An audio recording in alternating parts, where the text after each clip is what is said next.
Welcome back to Just Nursing Things. So we have done with COPD. Do visit that. Now we are going to start with bronchiostatis. So let's start.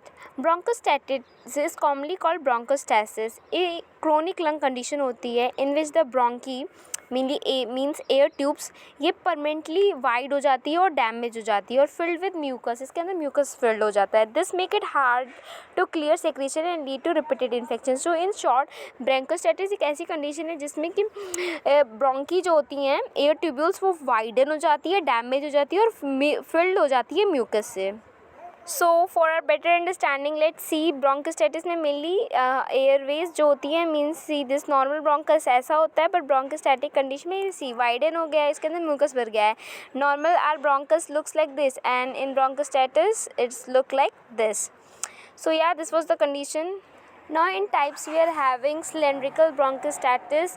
Cylindrical bronchostatis में mainly जो bronchi होती है वो widen हो जाती है tube की तरह. ये माइल्डेस्ट फॉर्म होता है ब्रोंकोस्टाटिस का. Varicose bronchiectasis bronchi look irregular with construction. Bronchi irregular दिखने के कंस्ट्रक्शन के साथ ये मॉडरेट डैमेज का सिंबल होता है. Now saccular bronchiectasis severe balloon like dilations दिखता है और ये बहुत मोस्ट सीरियस टाइप होता है. सो सी सिलेंड्रिकल में you can see it's like cylindrical की तरह वाइडन हो गया है. वेरिकोज में you can see it's irregular shape and secular में यू कैन सी इसमें तो कुछ कंस्ट्रक्शन भी शोन हो रहा है. कंस्ट्रक्शन सेकुलर में बलून लाइक की तरह इन्फ्लेमेट हो जाता है. Now let's see the etiology or we can say causes. So bronchostatis occur when airway are repeatedly damaged. Infectious cause हो सकता है जैसे निमोनिया, ट्यूबरक्लोसिस या वूपिंग कफ. मीजल्स और ऑब्स्ट्रक्टिव कॉजेज भी हो सकते हैं like tumour, foreign body invasion, thick mucus plug की वजह से. कंजेनिटल कॉजेज में we are having cystic fibrosis, primary ciliary dyskinesia. Other causes में वीक इम्यूनिटी भी हो सकती है और long term inflammation. Now let's see the pathophysiology of infection और ब्लॉक डैमेज ब्रोंकी वॉल की वजह से एयरवे लूज कर देता है इसकी इलास्टिसिटी और वो परमानेंटली वाइडन हो जाता है, जिसकी वजह से अब म्यूकस एक्यूमुलेट होने लगता है ब्रोंकी के अंदर. उसकी वजह से बैक्टीरियल ग्रोथ होने लगता है और उसके बाद रिपीटेड इन्फेक्शन आसन इन्फ्लेमेशन वर्स हो जाता है एयरवे के डैमेज की वजह से. Then this becomes a vicious cycle of infection that leads to damage and mucus retention.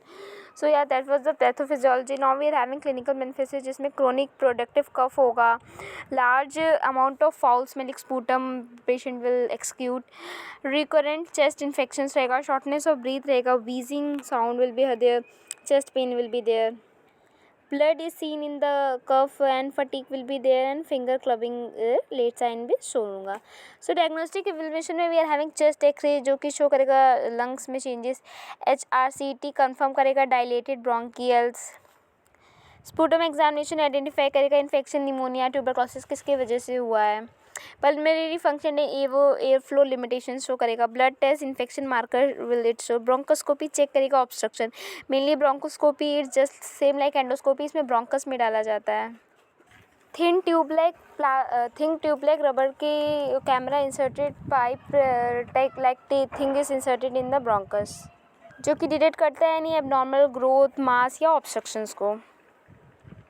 So medical management में हम कंट्रोल करेंगे इन्फेक्शन को, रिमूव करेंगे म्यूकस को और इम्पेयर्ड ब्रीथिंग को पैटर्न को इम्प्रूव करेंगे. मेडिकेशन में एंटीबायोटिक्स देंगे, ब्रोंकियोडाइलेटर्स देंगे ताकि ब्रोंकस डायलेट हो जाए और म्यूकस थिन हो जाए और वो सेक्रीट हो जाए from the airway passage. Mucolytics देंगे थिन म्यूकस के लिए. Obviously that's the mucus thin होगा तभी तो निकल पाएगा, नहीं तो क्लॉग्ड रहेगा वहीं पे. Anti inflammatory drugs will given. Therapies में will give chest physiotherapy. Mainly chest physiotherapy is a type of therapy जिसमें 3 प्रोसेस में कंप्लीट होता है. वाइब्रेशन, परकशन करके म्यूकस को थिन किया जाता है ताकि वो ईजिली पास ऑन हो सके. पोस्टरल ड्रेनेज कर सकते हैं, स्टीम इनहेलेशन प्रोवाइड कर सकते हैं पेशेंट को और ब्रीदिंग एक्सरसाइज. चेस्ट फिजियोथेरेपी में I have explain in detail 5 minute lecture. Do visit for better understanding. Supportive care में हम एडुकेट हाइड्रेशन देंगे. हाइड्रेशन इसलिए देंगे, हाइड्रेशन से ही फ्लूइड को थिक होने में हेल्प मिलेगी और बॉडी से इवैक्यूएट हो पाएगा और बॉडी का हाइड्रेशन स्टेटस मेंटेन रहेगा. एंड वैक्सीनेशन फॉर फ्लू और निमोनिया कंडीशन. सर्जिकल मैनेजमेंट में removal of damage lung segment, जो भी सेगमेंट लंग का डैमेज है उसको रिमूव कर देंगे। लोबेक्टॉमी करेंगे, एक lobe remove, part of lobe को रिमूव करने को lobectomy it is said. Indication में पर्सिस्टेंट इन्फेक्शन में कर सकते हैं, सीवियर ब्लीडिंग है, फेलियर ऑफ मेडिकल थेरेपी में। कॉम्प्लिकेशन में हम देखते हैं रिकरेंट न्यूमोनिया, बार बार न्यूमोनिया रिकरेंट होगा, and respiratory failure will be seen. So yeah, that was all about bronchostasis, and we have before it covered with pneumonia, COPD, emphysema. Do visit that also, and we are doing this according to INC syllabus. So you can prepare this for both university examination and for competition. Till the time, subscribe for more.